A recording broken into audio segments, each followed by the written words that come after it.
చేయండి. జయ గురుదేవ స్వామి. త్యాగమ్మ.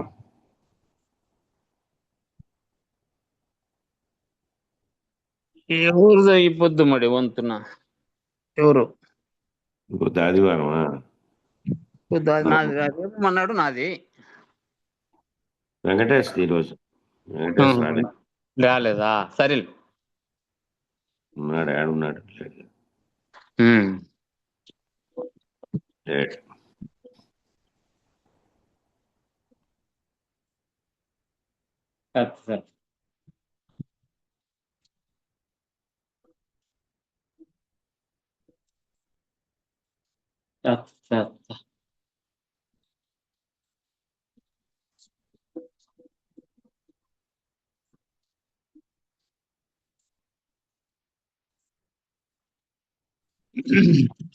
జయ గురుదేవ.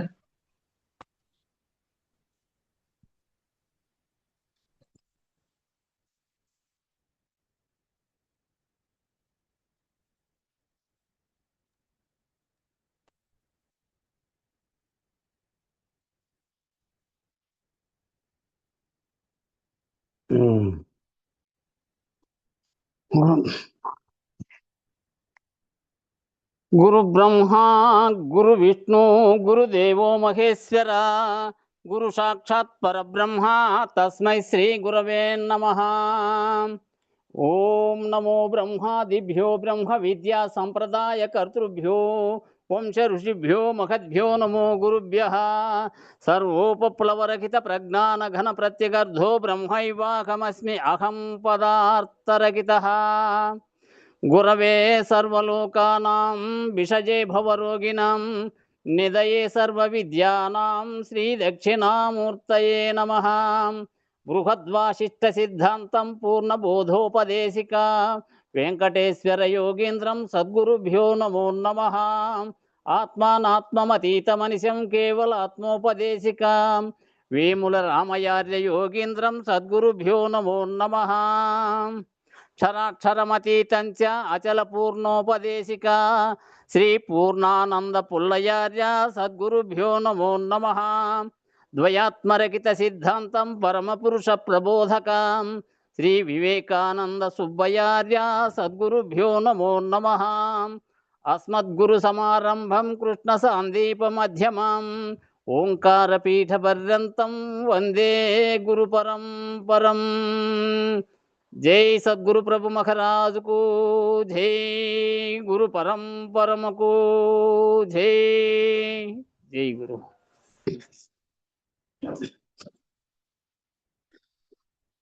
రాత్రి ప్రపంచ భ్రాంతి లక్షణం. రాత్రి పడియున్న రజ్జువంతట చూసి భ్రమసి పామని భయపడిన ఎటులా సుక్తి దూరంబున చూసి వెండి ఎటంచు ప్రబలిన ఆశసే భ్రమచినట్లు దండకారణ్యమందెండు మొద్దును చూసి దొంగవాడని భీతి తోచినట్లు కలలోన వస్తువుల్గని మేలుకొని ఆ వస్తువుల్ వెదకులాడినట్లు నరులు సత్యము జగమని నమ్మినారు జ్ఞాన పదమందు నిజ రూపు కానలేక. రమ్య గుణధామ భద్రాద్రి రామ పరశురామ నరసింహదాస సంరక్షితాఖ్వా. అనాత్మ లక్షణం.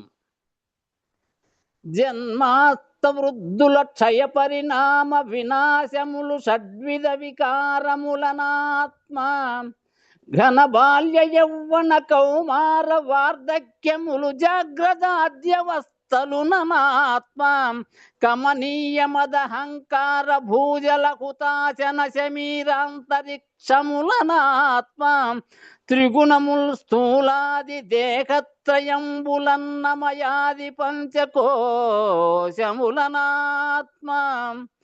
అంతరింద్రియ బాహ్యేంద్రియములనాత్మ దృశ్య రూపం శృతమును దృక్కనాత్మ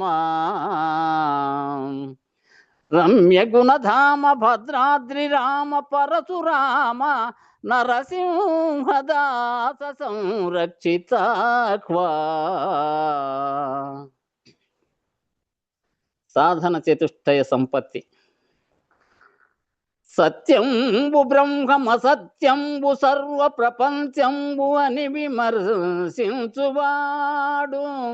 ఇక పర సౌఖ్యంబులిచ్చయింపక నుండి పాప పుణ్యంబుల బడనివాడు, శమదమంబులు శాంతి శ్రద్ధోపరతి తితిక్షలు సతతంబు గలుగువాడు, మోక్షంబునందు నపేక్ష విస్తారమే కాని ఏ అపేక్ష లేనివాడు, గురు కటాక్షంబు చేతను గురు తెరింగి అసి పదం బగునీయందు నైక్యమగును.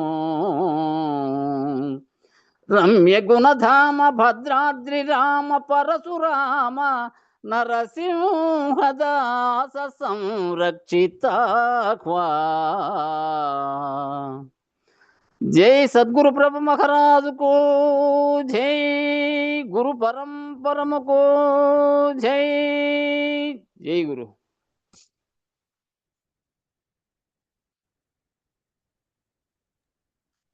జై గురు. జై గురు స్వామి. ఆ, అందరికీ జై గురమ్మ. జై గురు జై గురు చెప్పినావు లెక్క. అప్పుడే అంతా మళ్ళా ఈ రికార్డింగ్ ఉంటుంది కాబట్టి ఎవరైతే ఆ సమయం లోపల హాజరయ్యారో వాళ్ళు చెప్పండి, లేదంటే లాస్ట్లో చెప్పండి. రికార్డింగ్ మొదలైంటుంది కాబట్టి ప్రార్థన కంటే ముందు వచ్చిన వాళ్ళే చెప్పండి. జై గురు. అందరికీ జై గురు. గురు పరంపరకు జై.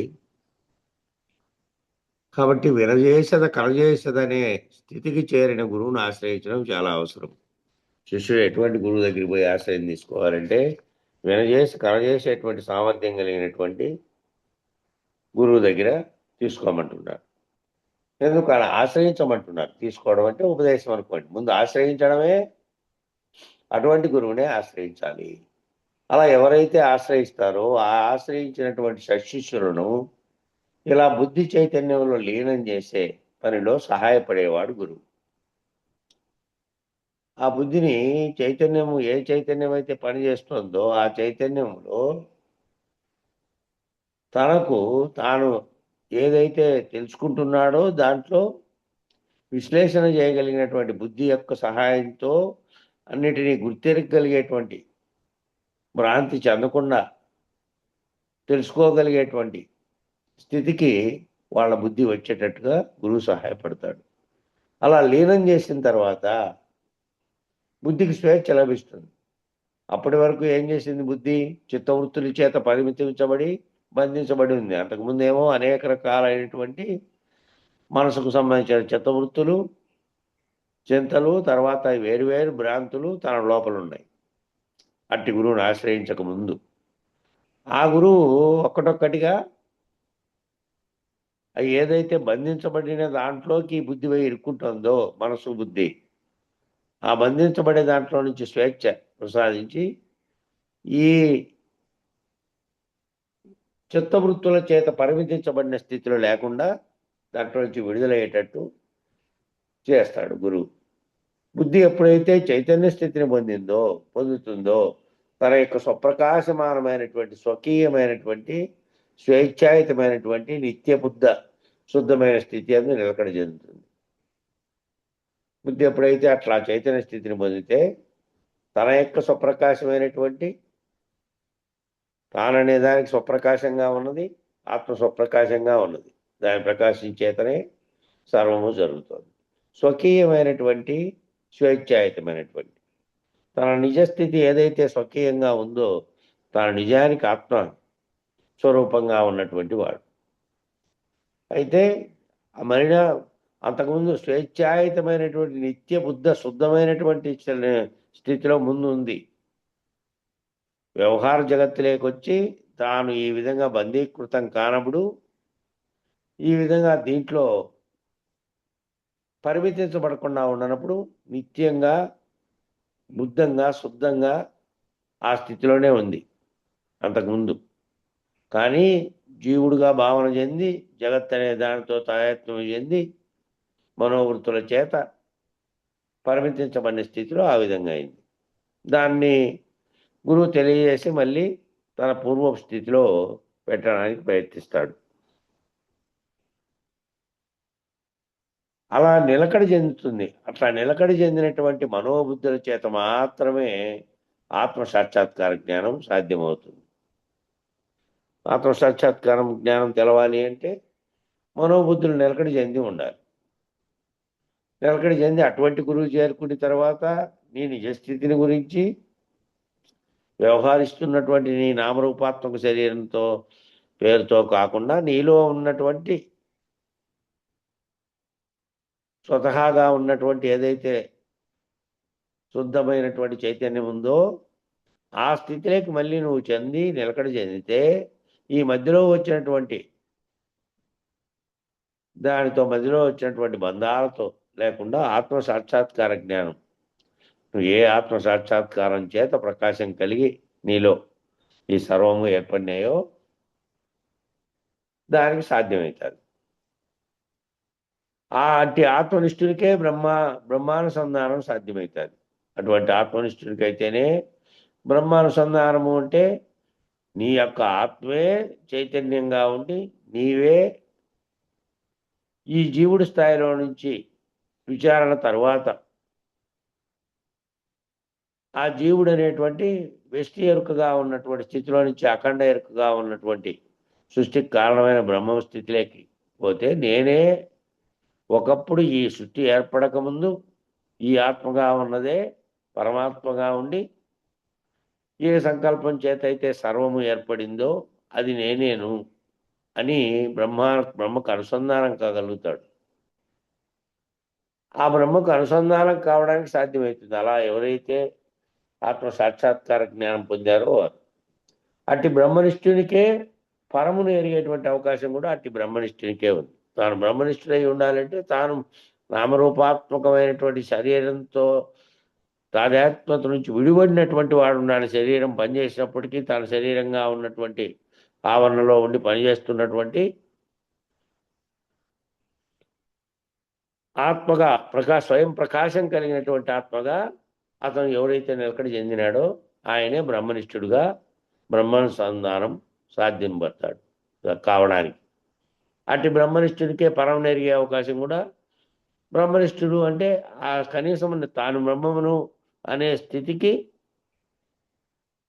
పోయినటువంటి వాడు. జీవభావం వదిలి ఈ నాలుగుగా ఉన్నటువంటి ఈ నాలుగు ఆ నాలుగుని తెలుసుకొని జీవతనువులు ఈశ్వరతనువుల్ని కాబట్టి అందరికీ కారణమైనటువంటి స్థితిలో ఉన్న దాంట్లో నేనంటే ఆ బ్రహ్మమును ఈ సర్వమునకు కారణమైన బ్రహ్మముని ఎవరైతే ఎరగబడి ఉంటారో వారు పరమును తెలుసుకునే అవకాశం కూడా దాంతోనే ఉంటుంది. ఎందుకంటే అక్కడి నుంచి దాటుకుంటే ఇంకా అవతలది పరము.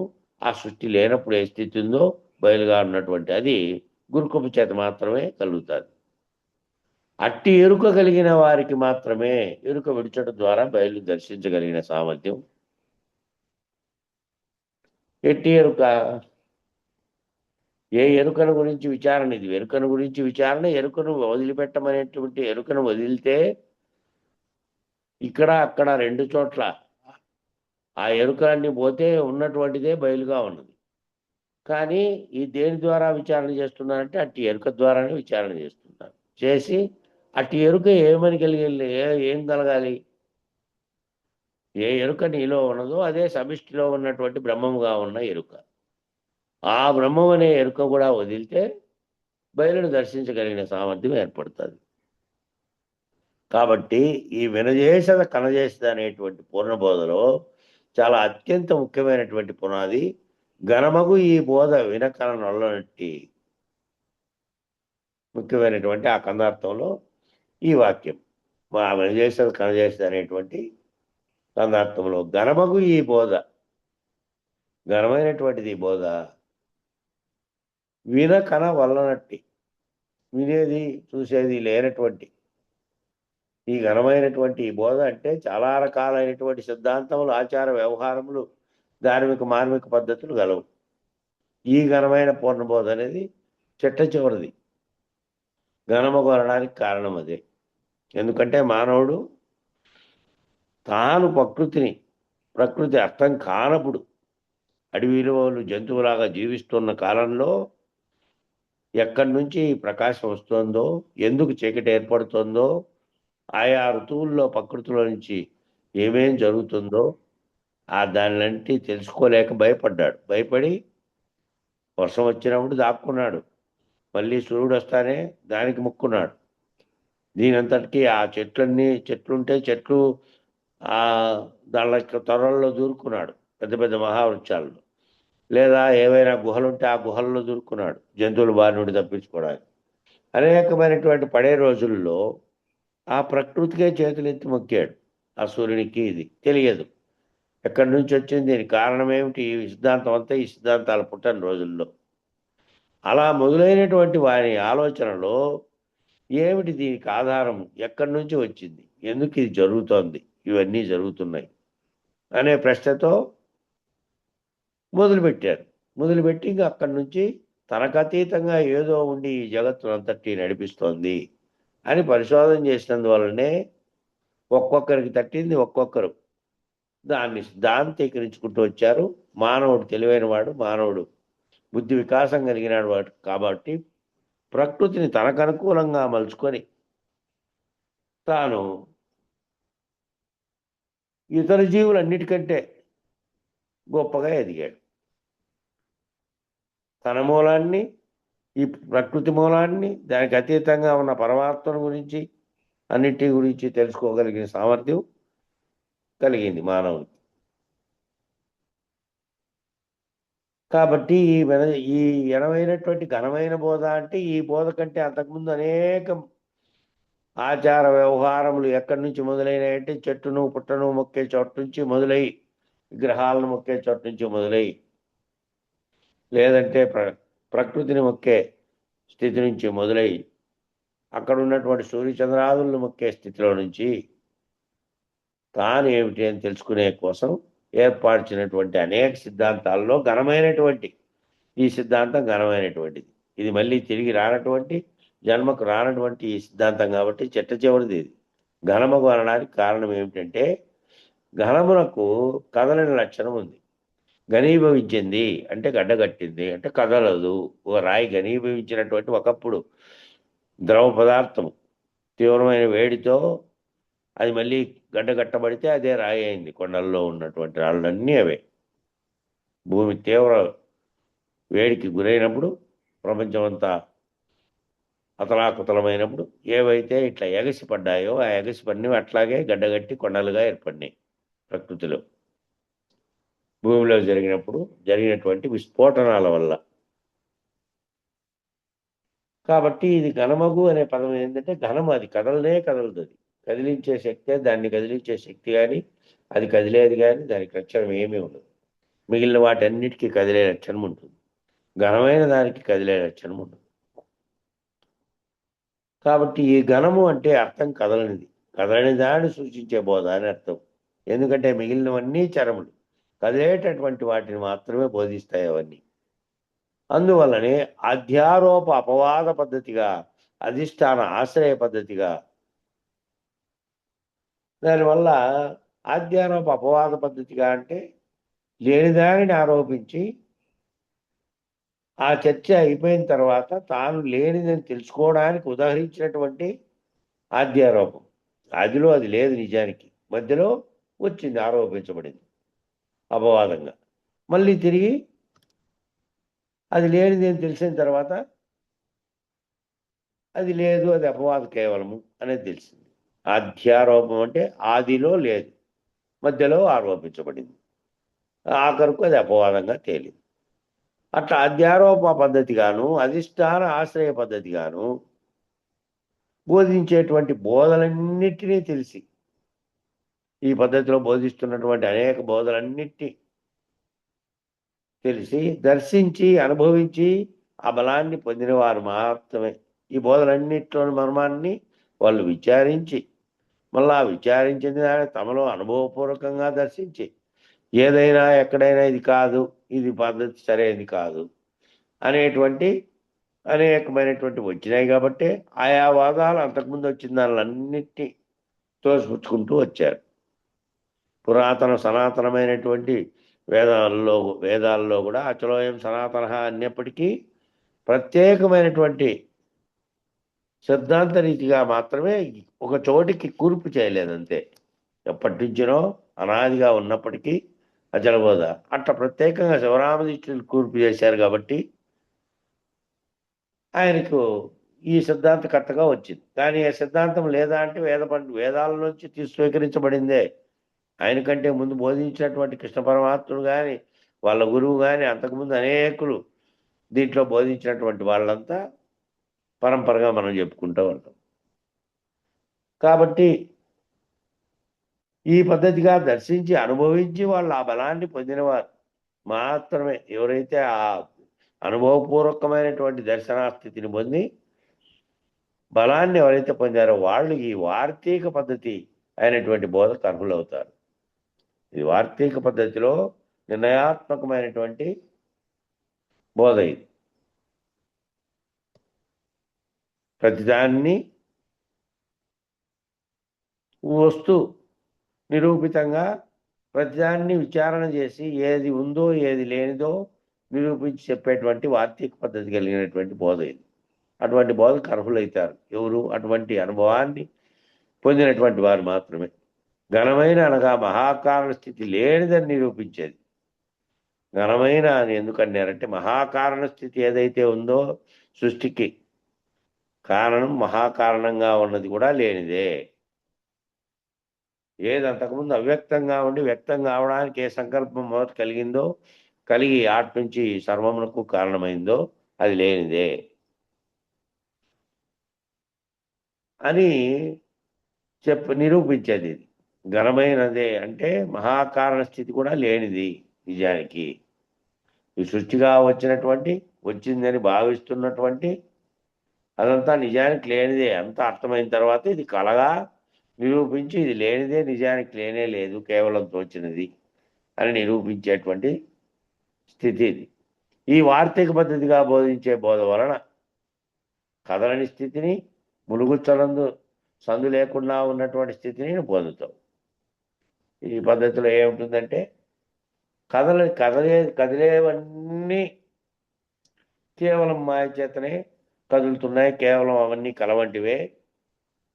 కదలంది అప్పటికీ కదిలేవి ఎన్నిసార్లు వచ్చిపోయినాయి, ఎన్ని యుగాలు గడిచినా ఇవి రావడం పోవడం అనేటువంటి, మళ్ళీ ప్రళయాలు జరగడం, మళ్ళీ పునః సృష్టి జరగడం అనేటివి ఎన్ని జరిగినప్పటికీ జరగకపోయినప్పటికీ దానికి ఏ సంబంధము లేదు. అది నిరంతరము ఉంది కాబట్టి అది పరిపూర్ణంగా ఉన్నటువంటి ఎప్పటికీ ఉంది. ఎప్పటికీ ఉంది. ఇది వచ్చిపోతున్నటువంటి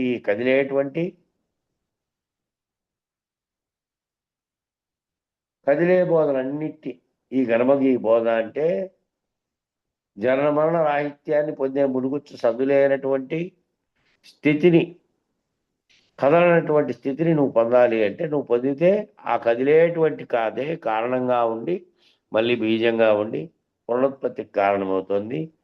ఏదైతే కర్మ జయించడానికి కారణమైనటువంటి చైతన్యం ఉందో అది నిత్య కర్మ జయించి ఆ కర్మ యొక్క ఫలితాన్ని అనుభవించే ఉపాధిని ధరించుకోవడానికి పోతోంది. కాబట్టి అది లేనటువంటి స్థితిని చేర్చి జననమరణ రాహిత్యాన్ని పొందుతావు అనే సూచనగా ఈ ఘనమైనటువంటి ఈ బోధ తెలుపుతోంది.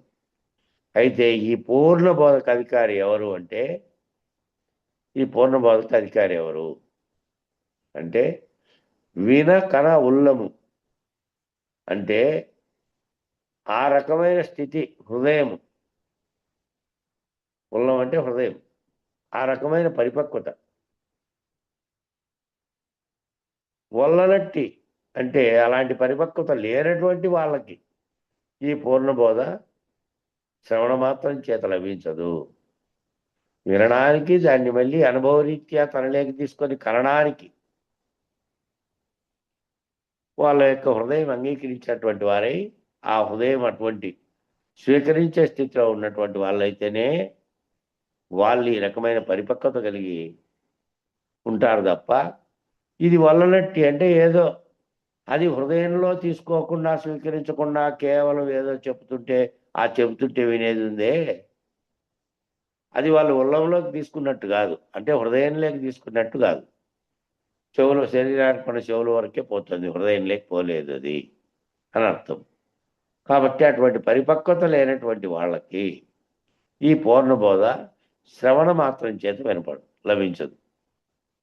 అటువంటి వాళ్ళు కేవలము వింటూ ఉన్నారనుకో, కేవలం వింటూ ఉన్నందువల్ల మాత్రమే ఇది లభించదు. వాళ్ళ విధమైనటువంటి వినవలనని కనవలనని ఉండాలి వాళ్ళకు కూడా.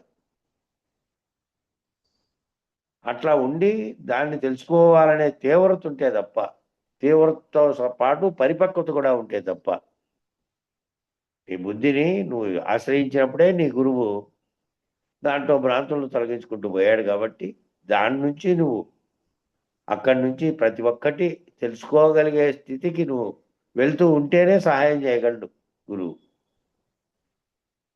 కాబట్టి ఇది కేవలం శ్రవణం మాత్రం చేత లభించదు, వినడం చేత మాత్రమే, చదవడం చేత మాత్రమే లభించదు. వల్లి వేయడము ద్వారా కూడా, అంటే వల్లి వేసేయడము అంటే నిరంతరము చదవడం ద్వారా నోటికి నేర్చుకుంటారే, అట్లా దాంతో కూడా లభించదు. అభ్యాసం చేత మాత్రమే లభించదు. కేవలం అభ్యాసం చేసినందువల్ల అది వచ్చింది, ఆ పదము తెలుసు, ఆ పద్యము తెలుసు, దాని అంతరార్థాన్ని హృదయంలోకి తీసుకునే వరకు, అనుభవ స్థితిలో నువ్వు పొందే వరకు ఉపయోగం లేదు.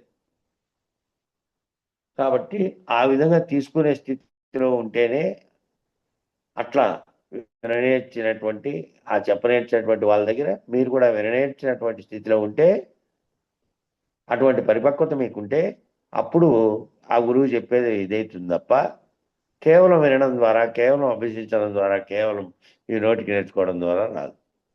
కాబట్టి ఈ సామర్థ్యములన్నీ ఉన్న పరిపక్వత చేత నీవు బోధాకాలం అందే తత్వస్థితి అందు నిలకడ చెందేటువంటి కదలనటువంటి స్థితిని పొందే శిష్యుడు ఈ మార్గంలో సులభంగా పురోగమిస్తాడు. కాబట్టి ఈ సామర్థ్యాలు ఉన్నటువంటి వాడు, అట్లాంటి శిష్యుడు ఏం చేస్తాడు? మొదట అటువంటి గురువుని ఆశ్రయించింటే ఆ గురువు చేత సాధన సంపత్తి పరుడై తన మూల స్థితిని తెలుసుకొని, తాను ఏ రకంగానూ చలనం కలిగినటువంటి కింది స్థితిలో ఉన్నటువంటి నామరూపాత్మక దానితో, బంధాలతో, ద్వంద్వాలతో దుఃఖపడటం అనేది కానీ, దాంతో తాయాత్వం చెందడం అనేది కానీ ఏ రకంగానూ కాకుండా, తాను బ్రహ్మనిష్ఠుడైనటువంటి శుద్ధ చైతన్యవంతులైనటువంటి స్థితికి ఎవరైతే విచారణ చేసుకుంటూ పోయినారో, ఇక వాళ్ళు తత్వస్థితి అందు నిలకడ, ఆ తత్తు నేనేను, తత్తు త్వమసి అనేది తత్వమసి అనేటువంటి మహావాక్యాల్లో మూడోది. కాబట్టి అది తానేనని నిలకడ చెందేటువంటి స్థితి, కలదలనటువంటి స్థితిని పొందే శిష్యుడు ఆ తత్తు స్థితిని పొంది ఈ మార్గంలో సులభంగా పురోగమిస్తాడు. ఇంకా ఆ తత్తు లేకుండా, తత్తును దాటుకున్న స్థితి లేకపోతే తత్తు లేదు, ఆ తత్తు అయినాననే తాను అది అయినాననేది కూడా లేదు, అయిండేది లేదు. కావడానికి అనుకూలించినటువంటి పరిస్థితులతో సహా జగత్తు అదంతా కేవల కలగా, తోస్తున్నటువంటి కలగా తోచింది అయిపోతుంది. అట్లా పురోగమిస్తే ఆ మార్గంలో. అలా కాని వారు మనుషులు అన్నారు. అట్లా ఎవరైతే అటువంటి శిష్యుడిగా ఉండి అటువంటి మార్గంలో గురువు చేత బోధింపబడి పరిపక్వత చెంది ఆ తత్యందు నిలకడ చెంది ఆ తత్స్థితిని కూడా దాటుకునేటువంటి మార్గంలో పోయేటువంటి శిష్యుడు కాకుండా మిగిలిన వాళ్ళందరినీ ఏమన్నారంటే మనుషులు అన్నారు. మిగిలిన వాళ్ళని మనుషులు అనడంలో ఉద్దేశం ఏమిటంటే, సాక్షిత్వ స్థితి అందు నిలకడ చెందినటువంటి వారు మనుషులను ఎందుకు అన్నారు? ఆ మనుషులు అనడంలో ఉద్దేశం ఏమిటి అంటే, సాక్షిత్వ స్థితి అందు నిలకడ చెందనటువంటి వారు మనసు ప్రధానంగా జీవిస్తారు. మనుషులంతా ఏం చేస్తారు? మనిషి అని పిలవడానికి కారణం ఏమిటి? ప్రత్యేకంగా మనస్సు అనే దాంతో నడిపించబడుతున్నాడు. దీని లక్షణం ఏమిటంటే, మనిషికి మనసు అనే దాంతో నడిపించబడుతూ ఉంటాడు. దాంతో ఏమవుతాడంటే, ఎవరైతే ఇట్లా విచారణ చెందిన వాడు మనసును రహితం చేసుకొని తన స్థితి ఏమిటి అంటే తన సాక్షిత్వ స్థితిలో ఉన్నటువంటి చైతన్యాన్ని అని సర్వవ్యాప్త చైతన్యం ఒక్కటే ఉన్నదని ఈ సర్వద్వందములను విడిచిపెట్టి తానే బ్రహ్మముననే స్థితిలోకి పోయి ఉంటాడు. అట్లా నిలకడ చెందినటువంటి వారు ఆ స్థితిలో నుంచి ఆ తెలుసుకోగలిగిండే విచారణ ద్వారా అట్లా తెలకుండా ఉంటే వాడేమిటి మనసు ప్రధానంగా జీవిస్తారు చెందనటువంటి వారు. అట్లా చెందనటువంటి వారు మనసు ప్రధానంగా జీవిస్తారు కాబట్టి వాళ్ళు మనుషులు. మనసు ఎట్లా చెప్తే అట్లా పోతారు వాళ్ళు. మనసు ఎట్లా లాగితే అటువంటి పోయేవాళ్ళు. మన ఏవో మనుష్యానాం కారణం బంధమొచ్చయో బంధై విషయాసక్తం ముక్తై నిర్విషయం మనః అనేటువంటి ఉపనిషత్ వాక్యాన్ని ఆశ్రయించి ఏం చెప్పారు? మన ఏవో మనుష్యానం, మనస్సుంటేనే ఆ మనస్సుండేవాని మనుష్యుడు అన్నారు. కారణం బంధమోక్షయో,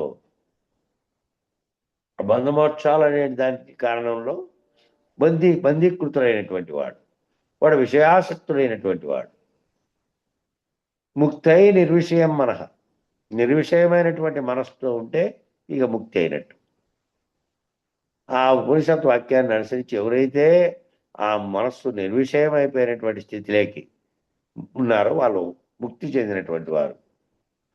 ఆ వాక్యాన్ని ఆశ్రయించి ఉపనిషత్ వాక్యాన్ని ఆశ్రయించి ఎవరైతే మనోనిగ్రహం కొరకు ప్రయత్నం చేస్తారో వారికి ఈ పూర్ణబోధ సరిపోదు, వాళ్ళు అందుకోలేరు. ఎవరైతే ఆ విధంగా చేయకుండా ఉన్నటువంటి మనసును ఆశ్రయించి ఉంటారో కేవలం మనోనిగ్రహము అని అంటే సరిపోదు. మనసులో ఉన్న విషయాసక్తతో సహా మొత్తం రహితమైపోవాల, నిర్విషయం మనహా అయిపోవాల.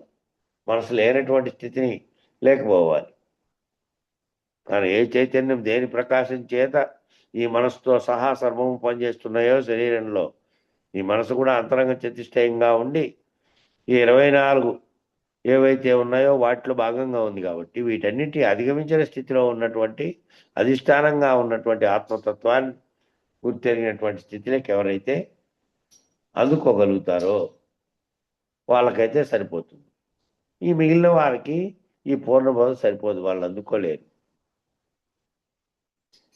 మనోజయమును సాధించినటువంటి వారు ఎవరు మనస్సును సాధించలేకుండా ఉన్నారో, మనోజయాన్ని సాధించినటువంటి వారు పూర్ణబోధ గురుగారు అన్నమాట. మనోజయాన్ని సాధించినటువంటి వారంటే ఇదిగో మనస్సుకి ఫలానా దాంట్లో భ్రాంతి చెందుతుంది అని ఒకసారి అర్థమైపోయిన తర్వాత మళ్ళీ తాను అటువంటి దానితో తాజాత్వం చెందాడు అంటే మనసును జయించలేదు అని అర్థం. అంతవరకు దాన్ని విచారణ చేసి పొందినటువంటి వాడైన తర్వాత ఒకసారి దాని గురించి తెలుసుకున్న తర్వాత మళ్ళీ తాజాత్మత అనేది రారాదు.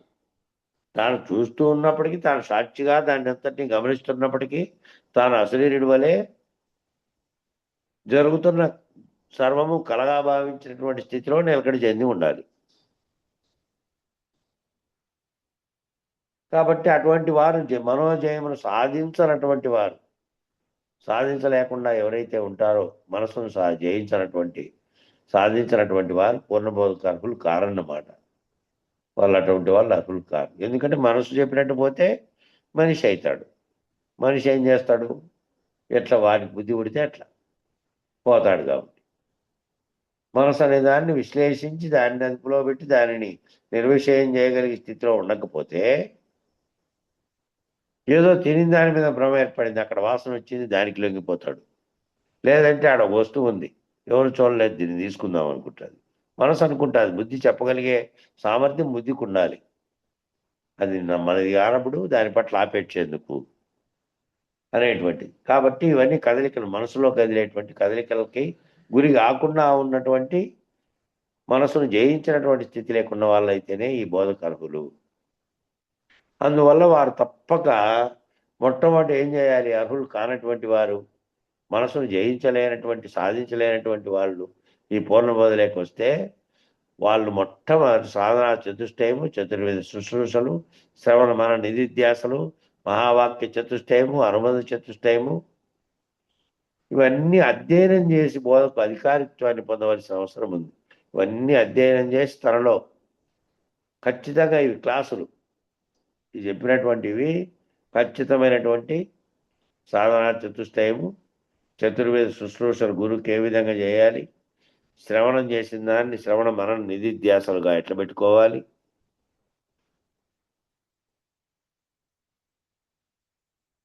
ఆ ధ్యాసలను ఆ శ్రవణ మనన నిధిధ్యాసలను తనలో అది అర్థమైనటువంటి భావస్థితిలో ఊరికే ఆ పదము గుర్తెరుగుతానే దాన్ని ఆ ఏదైతే నీ నిధిలో ఉందో నీ మనసులో అది అర్థమైపోవాలి. మళ్ళీ మహావాక్య చతుష్టయంగా ఉన్నటువంటి 4 మహావాక్యాలు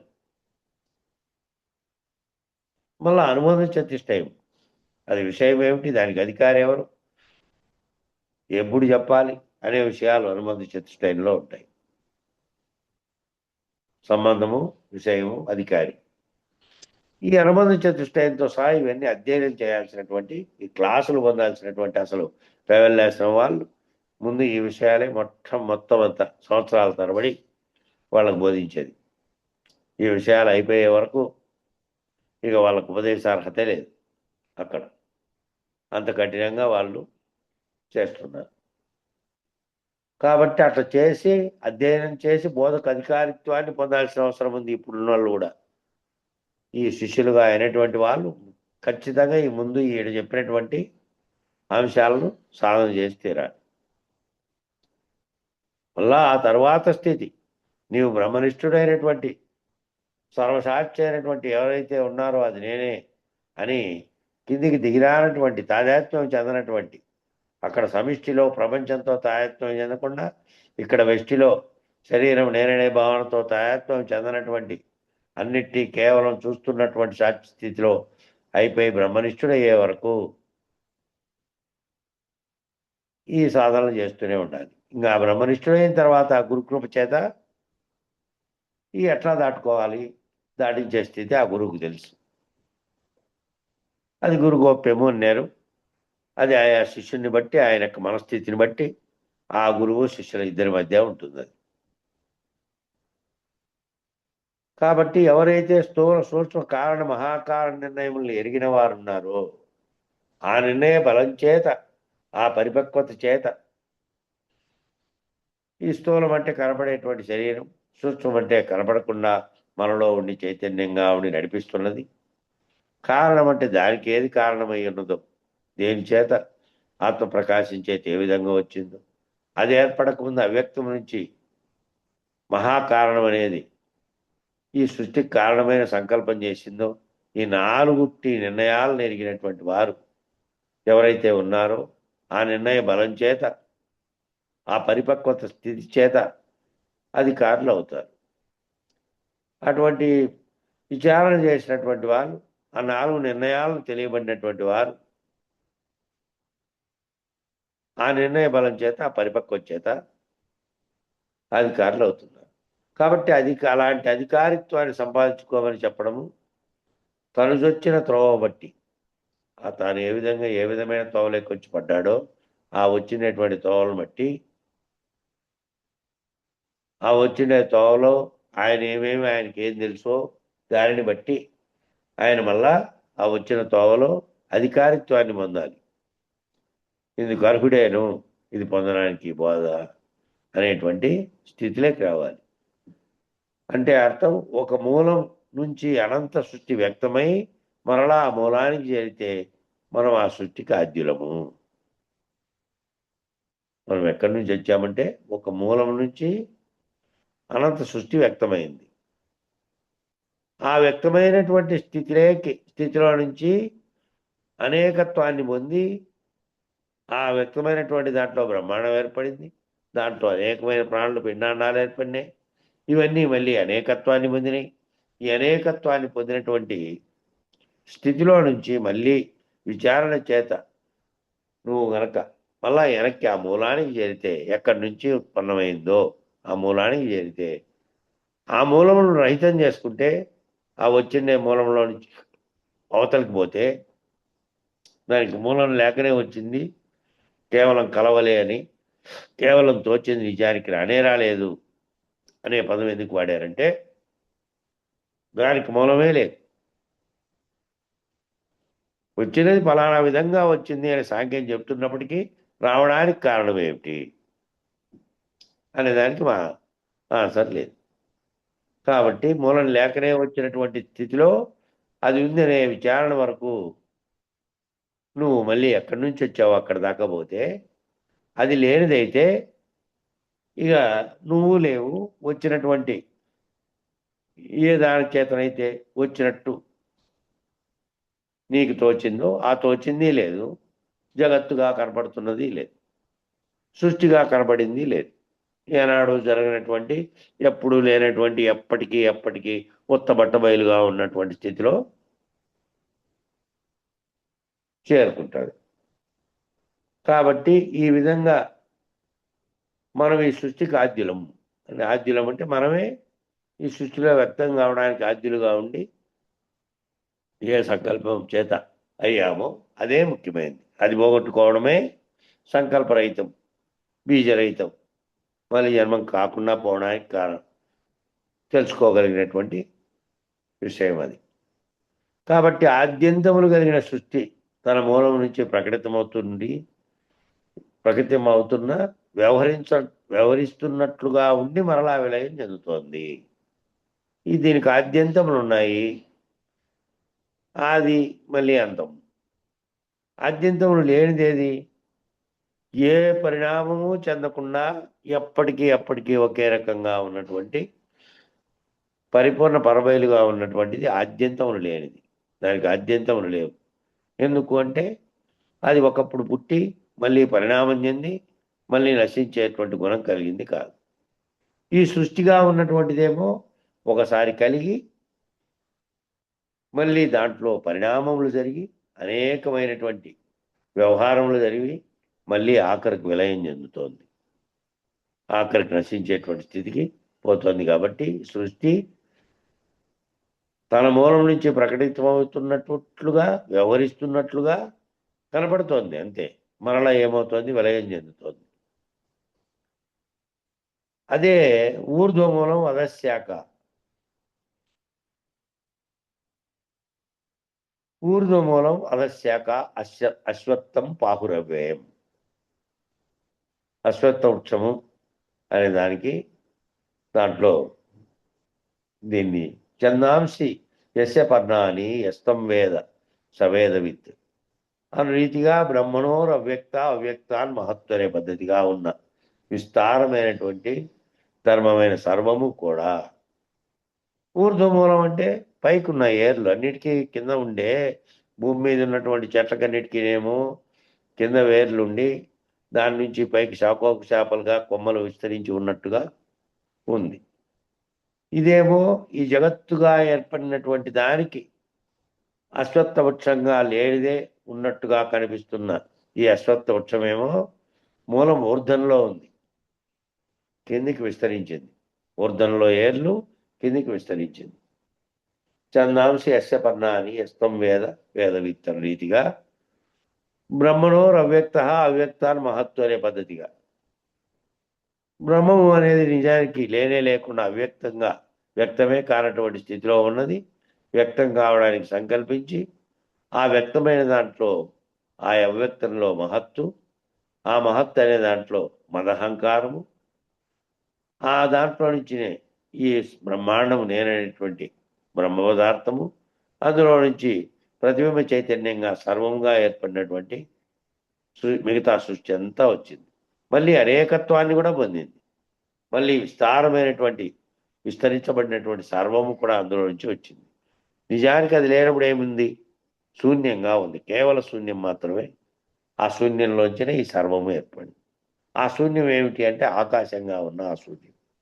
అది శబ్దం రీతిలో ఓమనే ప్రణవం చేత వ్యక్తం కావడానికి ముందు ఆకాశము లేదు, శబ్దము లేదు, దాంట్లో ఏర్పడినటువంటి సకల బ్రహ్మాండం కూడా లేదు.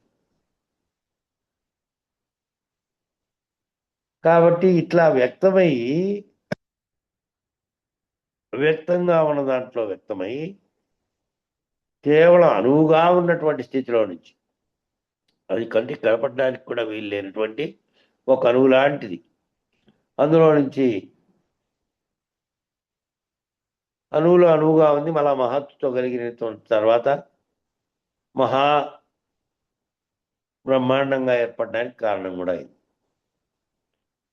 ఈ సర్వము కూడా నిజానికి ఇట్లా విస్తారమైన ధర్మమైన సర్వము కూడా యథార్థమునకు ఎరుక మూలముగా ఉన్నటువంటి బ్రహ్మమే మూలముగా ఉన్నటువంటి విస్తరణ. ఇట్లా జరగడానికి కారణమైనటువంటిది ఏది అంటే ఈ విస్తారం కావడానికి కారణమైన సర్వము కూడా ఏదంటే యథార్థానికి ఎరుక మూలముగా ఉన్నటువంటి బ్రహ్మమే. బ్రహ్మమే మూలంగా ఉన్నటువంటి విస్తరణ. ఏ ఎరుక అయితే మొదట కలిగిందో అంటే సంకల్పం కలిగిందో ఈ సృష్టి కావాలి అనేటువంటి వ్యక్తమై తన ప్రతిబింబాన్ని చూసుకోవాలని బ్రహ్మకు కలిగినటువంటి దాన్ని బ్రహ్మము అని అన్నాం మనం. నిజానికి ఆ ఎరుక అన్నా సంకల్పం అన్నా సృష్టికి కారణమైన మొదటి సంకల్పం కలిగినటువంటి బ్రహ్మమన్నా ఒకటే. బ్రహ్మమే మూలంగా ఉన్నటువంటి విస్తరణ జరిగింది బ్రహ్మాండంగా. బ్రహ్మాండము అని పేరు పెట్టారు. బ్రహ్మం విస్తరించిన బ్రహ్మాండము, బ్రహ్మ అనే దాంట్లో నుంచి పుట్టినటువంటిది, అందువల్ల బ్రహ్మాండం అన్నారు.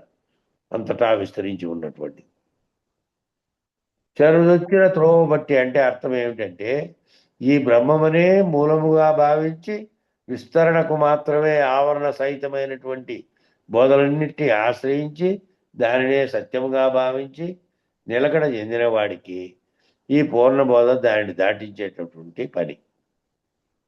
ఎట్లొచ్చాడు వాడు? ఆ వచ్చినటువంటి వాడు జీవుడు ఏ తోవలో నుంచి వచ్చాడు? ఈ బ్రహ్మమే మూలమని భావించి, ఈ బ్రహ్మమే సత్యము నిత్యమని భావించి విస్తరణకు మాత్రమే, దాని విస్తరణకే ఏ బ్రహ్మమైతే వచ్చిందో సర్వజగత్తుగా ఆవరణ సహితమైనటువంటి బోధలన్నిటినీ ఆశ్రయించి, ఈ బోధలు చెప్తున్నవన్నీ కూడా ఆవరణ సహితమైనవి. అది ద్వైతం, అద్వైతం, విశిష్టాద్వైతం, చార్వాకం, గానపత్రం ఏదైనా తీసుకొని ప్రపంచంలో అంతకుముందు పుట్టినవన్నీ సర్వము కూడా. ఆ సర్వము ఏమిటి? అన్నీ కూడా ఆవరణతో కూడినటువంటి దానిని ఆవరణ రహితమైనటువంటిది. అంటే బయలుగా ఉన్నటువంటి ఇక లేదు, ఇది ఉందని చెప్పడానికి కూడా లేదు. అక్కడేమో ఏదో ఒక అంశాన్ని నిలబెడుతున్నారు. ఈ సర్వజగత్తు లేదు, నేను బ్రహ్మం ఉన్నది అక్కడ సాక్షిత్వ స్థితిలో ఉన్నదని ఆ సాక్షిని కూడా నిలబెడుతున్నారు. అది కూడా లేనటువంటి స్థితి లేకపోతున్నదేమో ఇది. కాబట్టి ఇక్కడేమో ఆ విస్తరణకు మాత్రమే ఆవరణ సహితమైనటువంటి అన్ని బోధలను ఆశ్రయించి దానినే సత్యంగా ఎవరైతే భావించి నిలకడ చెందారో, మరి అద్వైత విచారణ నిజానికి చేయకుండా అచల విచారణ అనేది ఉండదు. ఆ అద్వైత విచారణ అద్వైతంలో చెప్పిన అంశాలు తీసుకొని నువ్వు బ్రహ్మముగా అంటే నువ్వే ఎరుక, నువ్వే బ్రహ్మము, నువ్వే సంకల్పించావు, నువ్వే ఈ సర్వం నువ్వు ఉంటేనే ఉంది, నువ్వు లేకపోతే లేడలే. కాబట్టి నీవు అనే ఆ పదార్థాన్ని తీసేయగలగడానికి ఆవరణే లేదు. కాబట్టి నేను లేదు, ఆవరణ లేదు. ఏ బ్రహ్మమైతే సత్యముగా నేను భావించి నిలకడ చెందానో అది కూడా లేనటువంటి దాన్ని కూడా దాటించేటువంటి ఈ పూర్ణబోధ పని, దాన్ని కూడా దాటించే పనే ఈ పూర్ణబోధ చేసేది. నేను అక్కడ నిలకడ చెందినప్పటికీ, నేనే సర్వవ్యాప్త బ్రహ్మమును అని నిలకడ చెందినప్పటికీ ఆ స్థితిలో నుంచి, ఆ చైతన్యంలో నుంచి కూడా విరమించబడి ఏది కారణ వస్తువుగా అంతకుముందు విచారించుకుంటూ వచ్చావో, అంతకుముందు విచారించుకుంటా వచ్చి దానినే నిజమని ఆ స్థితిలో నిలకడ చెందావు అంటే నేను బ్రహ్మమును అనే స్థితిలో నిలకడ చెందుతావు. అద్వైతం విచారించుకుంటా పోతే ఆఖరికి జరిగేది ఏది? ఆత్మ సాక్షాత్కారము అని అంటే ఏ చైతన్యం సర్వమును నడిపించే స్థితిలో ఉందో అది నేనేను అని తెలుసుకోవడమే. అది నాలో పలుకుతున్నదని, గుర్తిస్తున్నదని ఏదైతే ఉన్నదో అదేనని ఈ శరీరంతో తయారు చెంది ఈ వ్యవహారం చేస్తున్న వ్యవహార నేనులో నుంచి విడివడి ఏ చైతన్యం అన్నిటినీ నడిపిస్తోందో అది నాలోనూ బ్రహ్మాండములోనూ ఉన్నటువంటి ఏకత్వ స్థితిని పొందడమే తాను నిలకడ చెందినటువంటి బ్రహ్మనిష్ఠుడు కావడం. కాబట్టి ఈ పూర్ణబోధ దానిని దాటించేటువంటి పని. పూర్ణబోధ పని ఏమంటే ఆ స్థితి చెందిన వాడిని కూడా అక్కడి నుంచి దాటించే పని.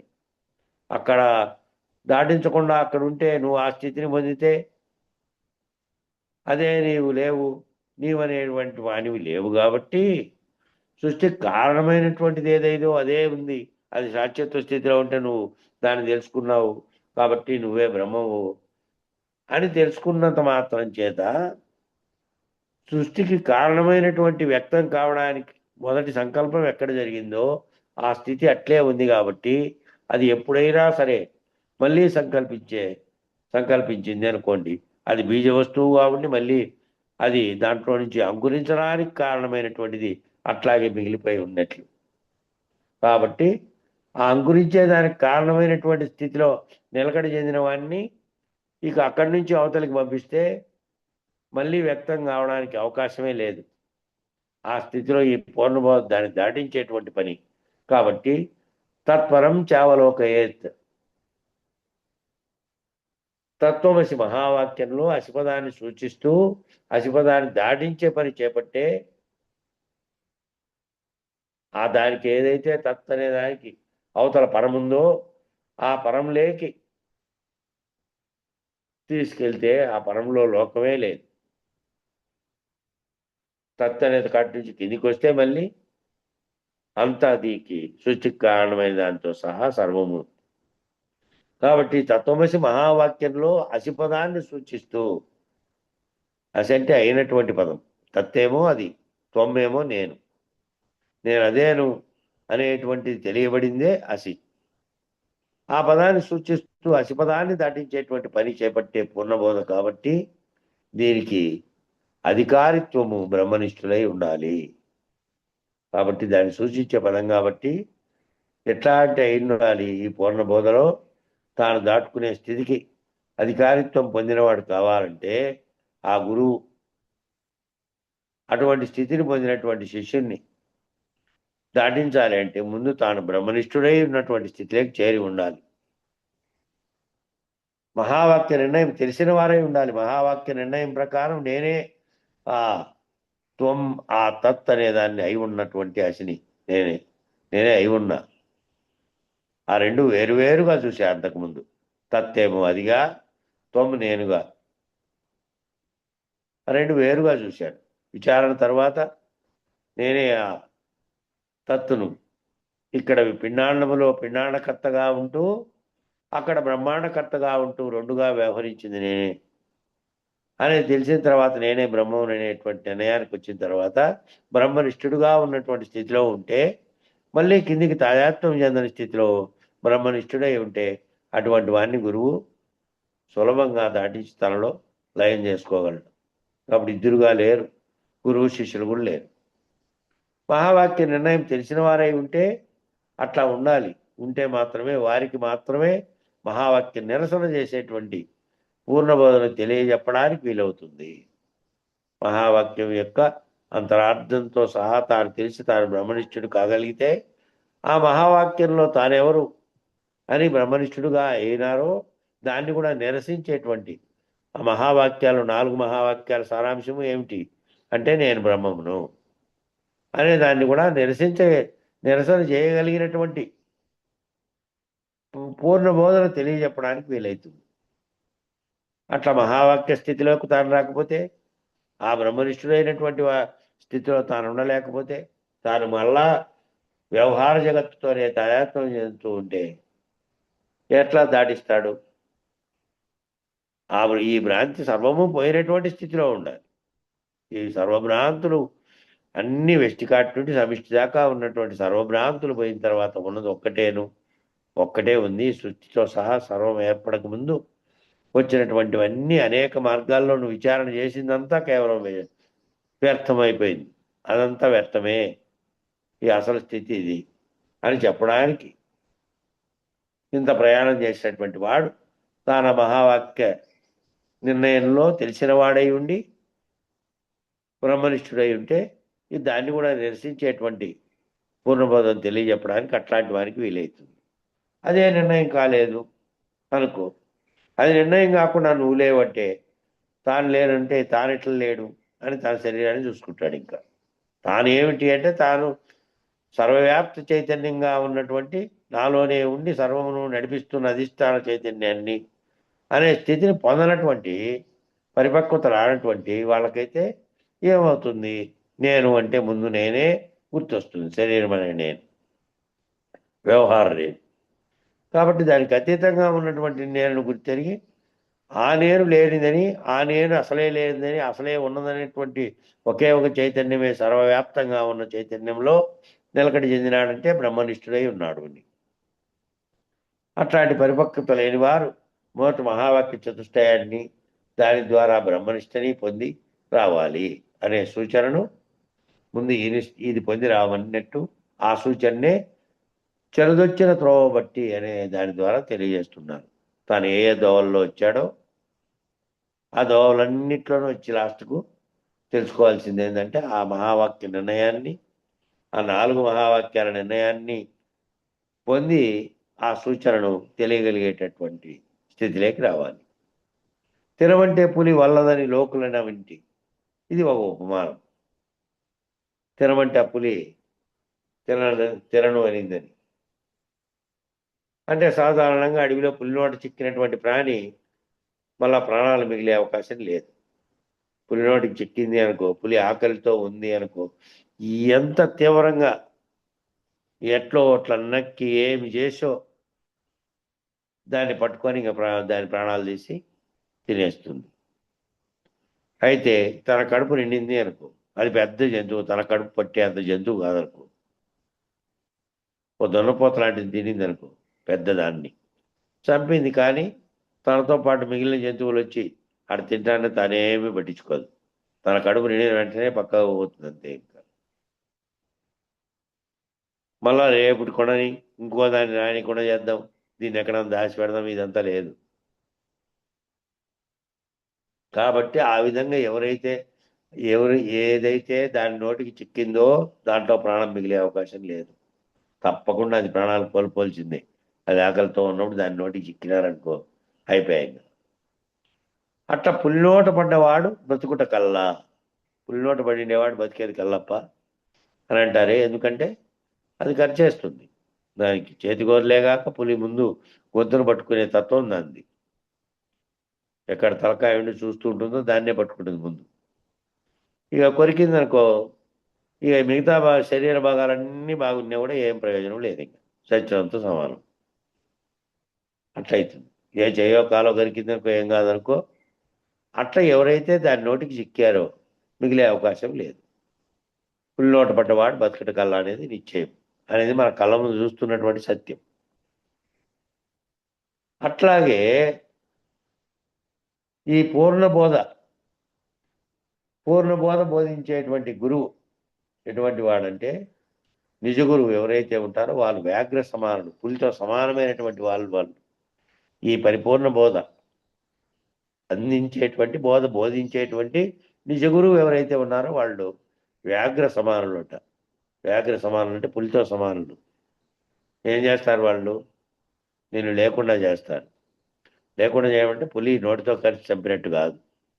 నిన్ను అని నేనని పలుకుతున్న దాన్ని లేకుండా చేసి నువ్వు విశ్వంలో రాలేదు, నువ్వే లేవు, లేని కలలో కలగంటున్నటువంటి నిన్ను ఆ కలలో నుంచి మేల్కొల్పి నీకు ఈ జగత్ అనే కళను తొలగింపు చేస్తారు. కాబట్టి వ్యాఘ్ర సమానుడు అంటే ఆ పులి ఏ విధంగా తన నోటికి చిక్కిందాన్ని చంపి కడతెచ్చిందో అట్లా పూర్ణ గురువు కరుణ పొందితే, నిజగురు కరుణ పొందినటువంటి వారు తప్పకుండా ఈ జన్మలోనే కడతేరుదురు. అట్లాంటి గురువు, పులి వంటి గురువు కనుక దొరికితే మళ్ళీ ఈ జన్మలో కొంచెం నేర్చుకొని, మళ్ళీ కొంచెం జన్మలో వచ్చే జన్మలో కొంచెం నేర్చుకొని అనే పని లేకుండా ఈ జన్మలోనే కడతేర్చగలిగినటువంటి పులి వంటి వారు వాళ్ళు అయి ఉంటారు. కాబట్టి ఈ వ్యాఘ్రము నోట పడుట అనేదాన్ని మొదట్లోనే చెప్పేస్తున్నారు. ఆ వ్యాఘ్రం నోట పడితే ఎట్లా పోతారో అటువంటి గురువు దగ్గర కనుక వీళ్ళు పడితే, అటువంటి గురువు ఆయన కరుణగా లభిస్తే ఈ జన్మలోనే తాను లేనటువంటి స్థితిని పొంది దాటుకుంటారు అనేది చెప్తున్నారు. ఆ ఉదాహరణ పులిదదే. కాబట్టి ఈ జన్మలోనే కడతేరాలి అనే ఉత్తమ లక్ష్యాన్ని పొందిన శిష్యులంతా కూడా పూర్ణబోధ ఉపదేశకులై నిజగురు సాంప్రదాయాన్ని ఆశ్రయించి అట్టి నిజగురు కరణ పొందడం ద్వారా తమను తాము లేకుండా చేసుకునే పద్ధతిని తమను తాము నిరసించే పద్ధతిని తమను తాను ఎరగవలైను, తనను తాను నిరసించవలయు అనే నిర్ణయ క్రమం ప్రకారంగా అందించేటువంటి పూర్ణబోధను వ్యాఘ్రము నోట పడ్డ జీవిగా, ఆ పులి నోట్లో పడినటువంటి జీవి ఏ విధంగా మరణిస్తుందో ఈ బోధ అనే తోవలేక పడితే వాళ్ళు లేకుండా అయిపోతారు. ఆ లేకుండా అయిపోయేకి మార్గం ఇది అని దాంతో పోల్చారు. ఇక సమయం సరిపోయింది కాబట్టి నాహం అనే స్థితికి నేతేతి మహావాక్యాన్ని అనేది రేపు మొదలు పెట్టుకుందాం. మంగళం చెప్పండి.